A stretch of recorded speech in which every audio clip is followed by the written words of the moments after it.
Lagi nyangkut di saham, pengen tahu cara keluar dan cara menghindari supaya tidak sangkut di saham.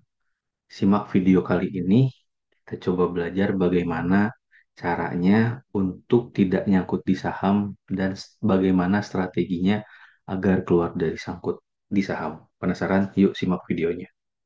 Semangat pagi teman-teman.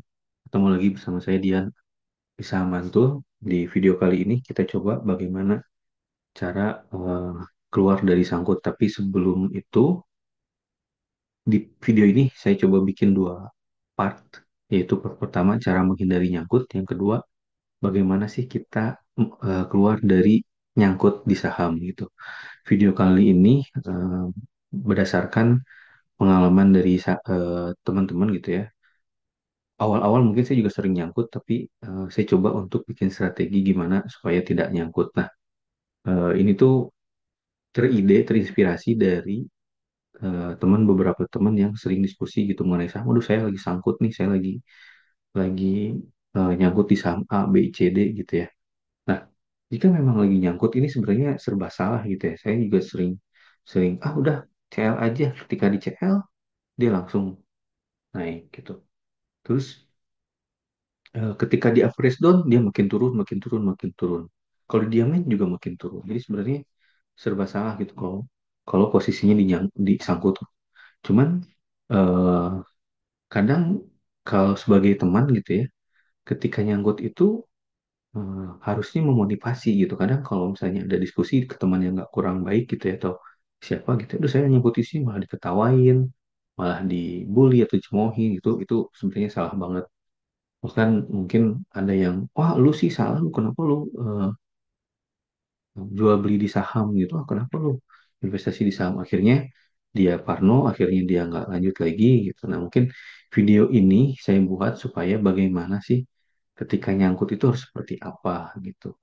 Nah, itulah mudah-mudahan video ini berguna supaya teman-teman ini bisa keluar dari nyangkut dan bisa berproses lagi supaya teman-teman bisa belajar lagi supaya teman-teman tidak kembali nyangkut lagi. Jadi sebaiknya sebelum bagaimana cara exit, saya coba kasih tips untuk menghindari cara nyangkut.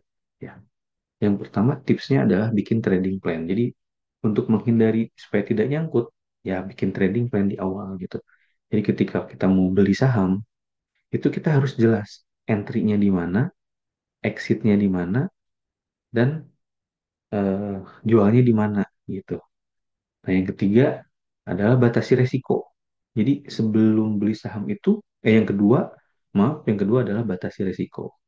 Jadi sebelum membeli saham itu kita udah atur resikonya, udah atur eh, gimana sih caranya supaya eh, ketika kita beli itu tuh udah tahu resikonya, yaitu dengan cara lot sizing. Jadi harus teman-teman menggunakan lot sizing. Kalau saya sih bukan harus ya, saya menyarankan teman-teman untuk menggunakan lot sizing ketika entry. Jadi bikin trading plan, entry di mana, cek keluar di mana, cut loss di mana. Nah, ketika nemu titik itu, teman-teman hitung berapa sih lot yang saya harus beli ketika setelah dibikin trading plan.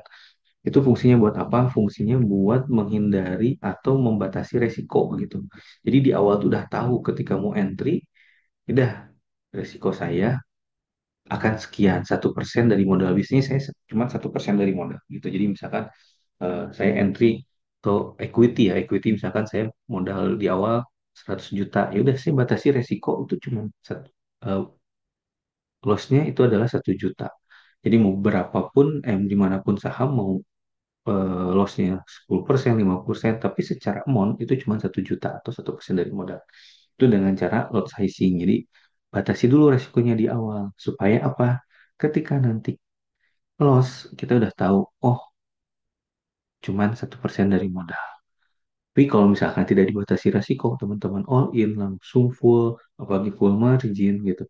Ketika turun sahamnya, akan sayang, akan aduh, nanti aja dia naik lagi pakai harapan yang akhirnya sangkut gitu. Jadi supaya menghindari nyangkut itu tadi batasi risiko. Yang ketiga adalah disiplin, di mana kita harus bisa disiplin dengan trading plan.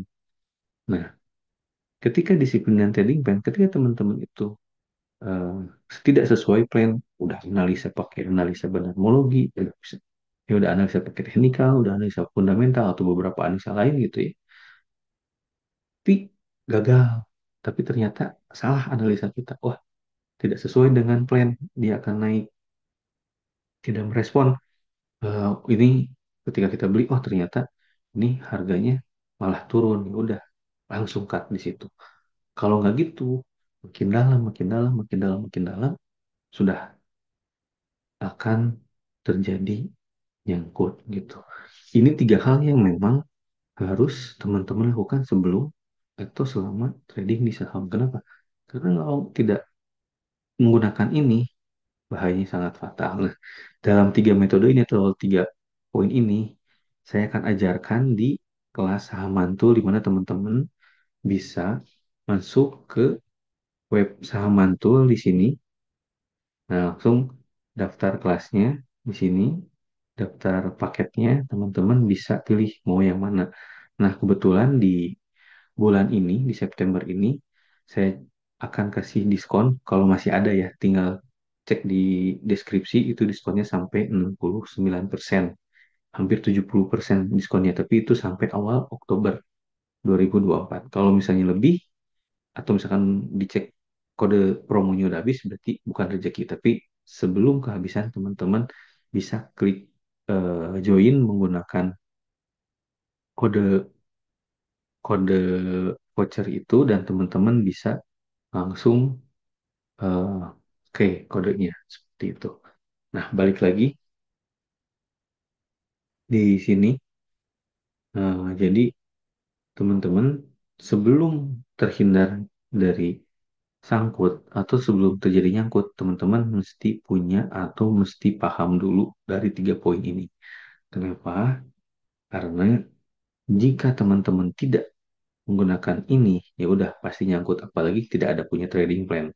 Entry di mana aja, oh ini lagi rame, oh ini ternyata dapat news bahwa misalkan mau akuisisi, oh ternyata ini mau bagi-bagi dividen, nggak pakai trading plan, langsung main HK aja. Karena tanpa nggak tahu, ternyata ketika teman-teman masuk mau bagi-bagi dividen, itu teman-teman masuk di pucuk.